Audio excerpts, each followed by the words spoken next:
बरसात रहे कुछो न बुझात काबू भइल न जवानी गरम पर बैठल रही केरा के थम पर न के बैठल रही केरा के थम पर बैठल रही गेंजी तोर हलुद প্যান্ট তোর ফাটা এমন গান মারবো নাক থেকে বেরিয়ে যাবে পোঁটা।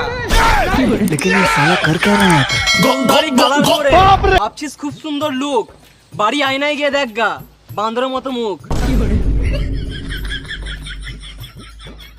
মাঝখানটা চাচা ঘাড়ে তোর চুল অৎসব বাদ দে আমার ধনটা ধরে ঝুল। আলবাল বলছিস হচ্ছে তোদের খাটুনে, আমি এইখানে হেঁকে দেবো, খেয়ে নিবি চাটনি।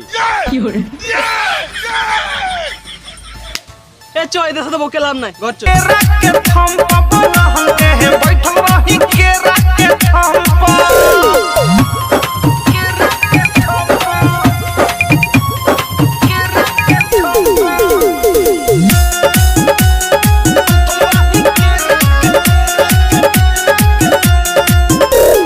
लगले जे हाफे त कह देनी साफे किया की जवानी के लहक गइले बा अब हो इधर